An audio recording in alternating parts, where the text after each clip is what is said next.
Continuing our journey through the MyndShare software with the interactive flat panel. This video we're going to take a look at a few screen capturing options.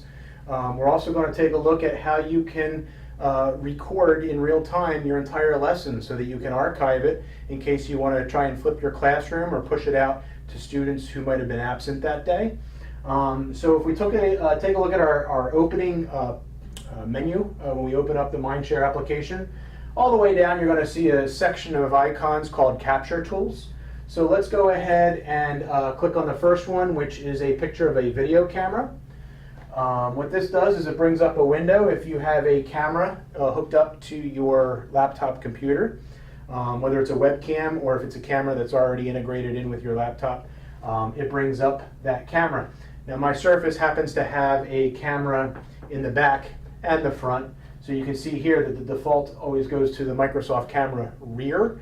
If you have a second camera, I can click on the down and I can click on Microsoft camera front, and there you go. So my Microsoft Surface is now recording me through the Surface and then displaying it directly on the interactive flat panel. From here, I can actually record myself talking so that I can use that to share with students. Or I can just take a picture. Let's say I just want to take a picture of myself. I click on that and it brings it over here. What I can do is I can make it larger, and then from here, anything I took a picture of, I can actually do any of my annotation tools, and I can draw a little mustache for myself, or do any math problems, or use the picture I took for a teaching point. Don't forget, I can always just hit the undo button to take that silly mustache off of my face. I can click on the cursor and I can hit the X button to get rid of it. Again, similarly to what I just did in taking a still picture, I can click on the video camera here, and this is actually recording me right now. It's recording my motions, it's recording my conversation, so that if I wanted to share this with students who might have been absent, or use it as a reference for students who might be struggling and they need to have a reteaching segment, I can use this and share it with them. I hit the stop button and it'll automatically open up, and then I can save this and share it out through Google Classroom if I wanted to. Let's take a look if I hit the play button. And this is actually recording me right now. It's recording my motions, it's recording my conversation, so that if I wanted to share this with students who might have been absent or use it as a reference for... Okay, so that recorded, that was showing you how to take a still picture and also a video of myself. Now, you also have other tools that are available. You have the screen record. So what I just showed you was an example of it recording me talking, but I may not want to share that with the students. What I'd rather share with the students is exactly what's happening on the screen while I'm doing it. So if I use the screen record tool, what this is doing right now is recording everything that I'm doing on the screen, so that if I have a math lesson that I'm doing, or I'm illustrating something, it's recording everything I'm doing on my screen. And then when I'm ready to stop it, if I over to the cursor and I click the stop button, now it's going to prompt me to save it. I can save it anywhere I want. This happens to have Google Drive installed on it, so I can share it to my Google Drive, which is right there, and then I could push it right out through Google Classroom if I wanted to. Let me save it to my desktop right now just for fun.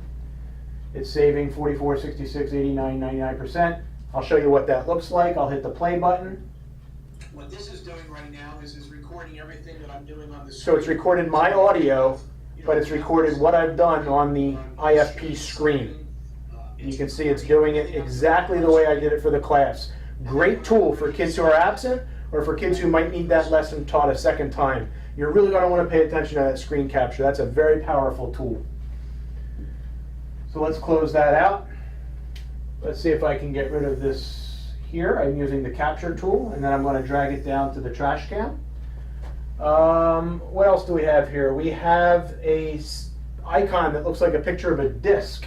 If I click on that, it's going to give me a history of everything I've recorded. So I can easily go back and click on any one of those, and I can hit the launch button, and it'll bring it up. It's basically like opening that file again, and then I can hit the play button, and that may look familiar to you. So that's also, if I'm not saving it directly to my Google Drive, or if I'm not saving it somewhere, personally I would create a folder and save everything into that folder so I always know where it is. But in case I don't do that and I need to go back in time and find the history of everything I've recorded, that save, that disk button right there will bring up a history of everything I've recorded to allow me to easily access it. I can just hit the launch button, or I can just hit delete all, and now they're all gone. So if I go back to that, you can see it's an empty list now. So again, of all the videos we've done so far, other than just setting it up, I think in terms of instruction, this is one of the most powerful videos in terms of the tools that I've showed you in this video, in terms of screen capture, taking pictures and screenshots, and recording the audio of your lesson so that you don't necessarily need to reteach. If a student is absent, you can push it out, have them watch the video, so the next day you can kind of see where they are and make sure that they understood the lesson that you taught when they weren't even there. Very powerful.